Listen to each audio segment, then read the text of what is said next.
जिन बेटों के लिए खूब सारा पैसा कमाया, जिन बेटों को विदेशों में पढ़ाया, जिन बेटों के ऐशो आराम की खातिर हजारों लाखों लोगों की बद्दुआएं झेली, वो बेटे मरने के बाद मुखाग्नि देना तो दूर, दर्शन करने भी नहीं आए। ये कहानी है कभी देश के अमीरों में शुमार सहारा श्री सुब्रतो राय की।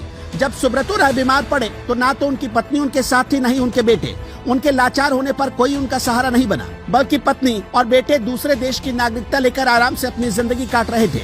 सहारा श्री ने पाप से जो पैसा कमाया, उस पर ऐश तो पूरे परिवार ने मिलकर किया, लेकिन उन पापों को अकेले किसी ने भोगा तो सहारा श्री सुब्रत राय ही थे। आज जो कहानी आप देखने जा रहे हैं वो ये बताती है कि इंसान पैसा कमा सकता है, लेकिन ये पैसे उसके अपने रिश्तों को भी उससे जोड़ रख पाएंगे या नहीं, ये कोई नहीं कह सकता। सहारा श्री के 16 साल के पोते हिमांक राय को उन्हें मुखाग्नि देने के लिए बुलाया गया।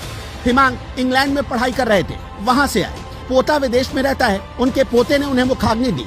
सहारा श्री का अंतिम संस्कार लखनऊ के भैंसा कुंड में हुआ। उनके अंतिम संस्कार में राजनीति और क्रिकेट की बड़ी हस्तियां पहुंची। इस दौरान कई बड़े नेता समेत हजारों लोग उनकी शव यात्रा में मौजूद रहे, लेकिन सबकी नजरें ये ढूंढती रही कि सहारा श्री के दोनों बेटे क्यों नहीं आए। इस अंतिम दर्शन और अंतिम संस्कार के कार्यक्रम से सुशांतो राय और सीमांतो राय नदारद रहे। आखिर सुशांतो और सीमांतो राय क्यों अंतिम संस्कार में नहीं पहुंचे, इस पर लोग सवाल पूछ रहे थे। सुब्रत राय की पत्नी स्वप्ना राय भी अपने पति का आखिरी बार चेहरा देखने नहीं आई। दरअसल सहारा श्री की पत्नी स्वप्ना राय दोनों बेटे सीमांतो और सुशांतो के साथ मैसेडोनिया में रहती हैं। सेबी ने सहारा की कई फाइनेंशियल कंपनियों पर लगाम कस रखी है।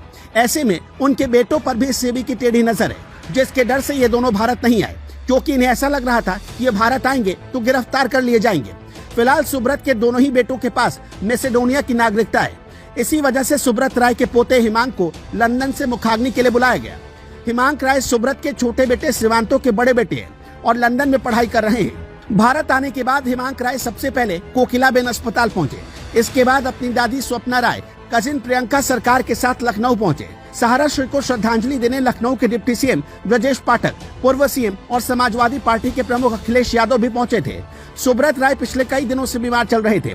कोकिलाबेन अस्पताल में उनकी ब्रेन सर्जरी हुई थी। सहारा इंडिया की ओर से जारी बयान में बताया गया कि Subrata Roy metastatic stroke, high blood pressure और डायबिटीज जैसी बीमारियों से जूझ रहे थे।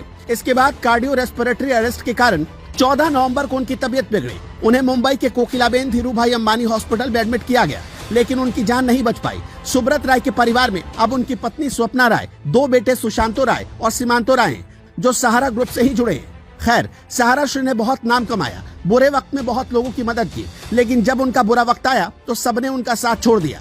ये दुनिया की रीत है। सारा पैसा धरा का धरा रह गया, ना सुकून मिला, ना आपसी रिश्ते। दुनिया छोड़ कर गए तो लोग उनकी अच्छाइयों से ज्यादा उनकी बुराइयों की चर्चा करने लगे। वैसे इस पर आपका क्या मानना है, हमें कमेंट करके जरूर बताइएगा।